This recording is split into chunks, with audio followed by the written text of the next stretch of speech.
오늘 우리에게 주시는 하나님의 말씀은 잠언 11장 31절 말씀입니다. 봉독해 올리겠습니다. 보라, 의인이라도 이 세상에서 보응을 받겠거든 하물며 악인과 죄인이리요. 아멘. 연약한 존재로 살 수밖에 없는 이 인간으로 이 세상을 살아간다는 것은 항상 이 악의 위험적 그 요소를 안고 살아가고 있음을 말합니다.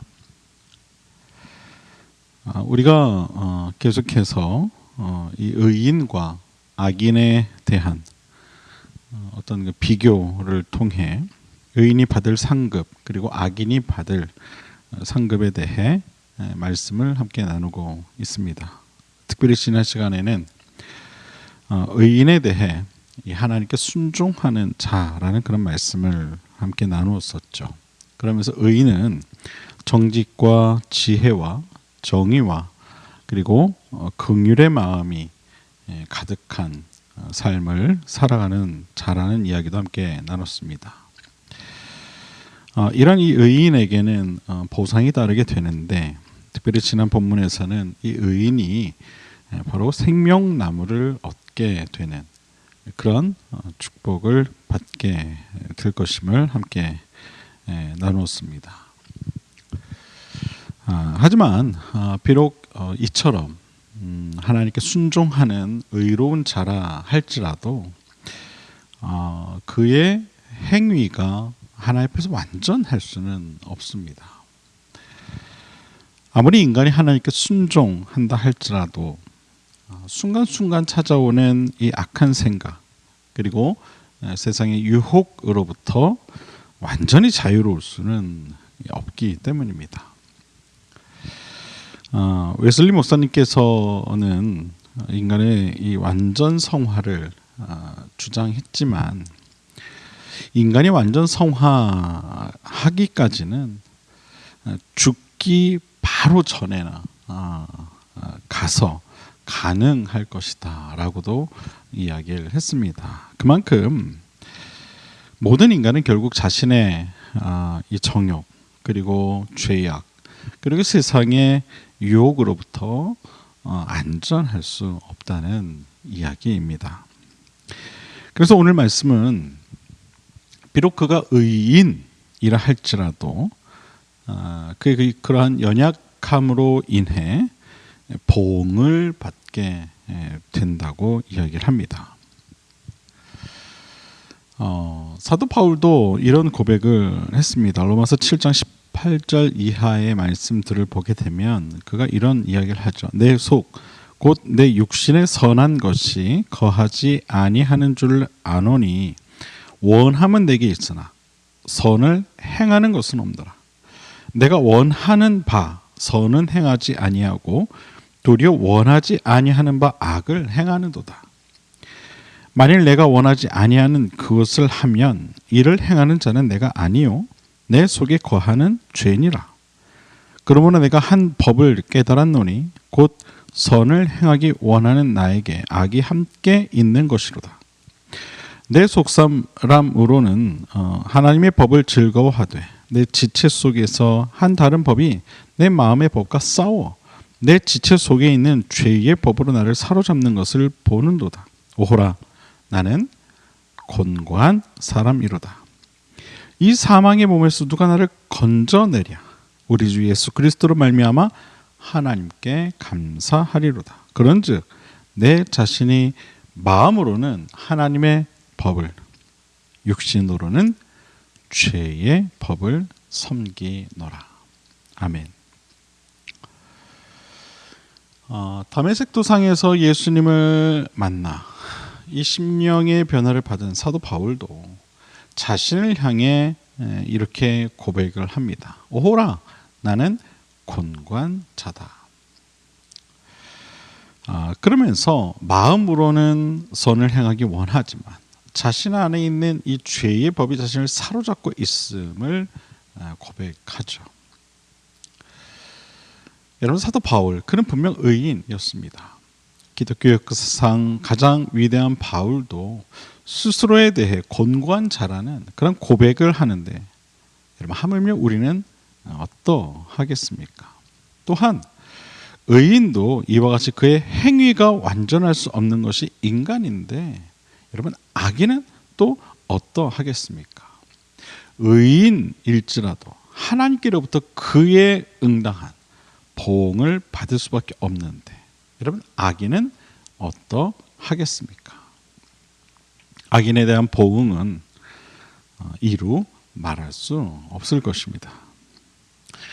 성경을 보면 이 악인의 결국에 대해 패망이요, 죽음을 암시하는 그런 말씀들이 많이 나옵니다. 잠언 3장 33절에 보면 악인의 집에는 여호와의 저주가 있거니와 의인의 집에는 복이 있느니라. 또 잠언 11장 18절을 보면 악인의 삭은 허무하되 공의를 뿌린 자의 상은 확실하니라. 잠언 12장 7절에 보면 악인은 엎드려져서 소멸되려니와 의인의 집은 서 있으리라 말씀하고 있는 것을 보게 됩니다. 결론적으로 악인이 받아야 할 보응이 무엇인가? 그것은 바로 죽음과 공허와 패망뿐이라는 것입니다. 악인은 하나님을 떠나 있는 자를 말합니다. 성경이 말하는 악인은 하나님을 떠나 있는 상태에 있는 그 사람을 말하는 것입니다. 그것이 악인입니다. 그에게는요, 하나님을 향한 어떠한 마음도 없습니다. 그는 오직 세상과 자신의 안위만이 있을 뿐이죠. 이러한 자는 세상의 욕망과 또 사라질 재물로 가득 차 있습니다. 무엇이 진리이며 무엇이 참된 인생인가에 대해 아무런 관심조차 없는 사람입니다. 모든 인간은 연약합니다. 의인도 연약하고 악인도 연약합니다. 모두가 동일하게 연약합니다. 모든 인간의 마음에는 선과 악이 함께합니다. 의인이라고 해서 그 마음에 선만 가득한 것이 아닙니다. 의인이라 할지라도 그 마음에는 항상 선과 악이 공존합니다. 그래서 그 마음을 어떻게 정할 것인가, 그것에 따라 우리의 삶의 모습이 달라지게 되는 것입니다. 하나님을 향하여 순종하는 그런 삶을 살아갈 것인가, 즉 의인의 삶을 살아갈 것인가, 아니면 하나님을 떠난 악인의 삶을 살아갈 것인가. 사실 오늘 말씀은 의인에 대한 말씀이라기보다는 악인에 대한 강력한 경고의 말씀입니다. 의인이 받아야 할 보응은 상급에 대한 차이일 뿐 생명과 구원에 대한 것은 아닙니다. 그러나 악인은 다르죠. 그가 받아야 할 상급은 철저한 보응이 될 수밖에 없는 것입니다. 그러므로 동일한 입장에서 하나님의 보응을 받는 것이 아니라는 사실을 우리는 기억할 필요가 있습니다. 사랑하는 여러분, 여러분 주위를 한번 돌아보십시오. 아직도 하나님을 알지 못하고 살아가고 있는 그러한 형제 자매 혹은 이웃들이 있지 않습니까? 그들의 보응은 정해져 있습니다.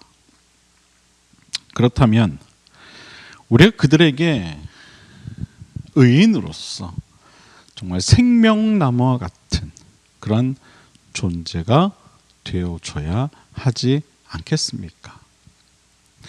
천국에서 함께 만날 것을 기대해야 하지 않겠습니까? 바라기는 오늘 하루, 아니 남은 이 한 주간 동안 그처럼 하나님을 알지 못하고 악인으로서의 삶을 살아갈 수밖에 없는 그들을 하나님의 사랑과 생명을 깨달을 수 있도록 또한 그러한 깨달음을 줄 수 있는 기회가 있게 하는 그러한 저와 여러분의 삶이 되어질 수 있게 되기를 바랍니다.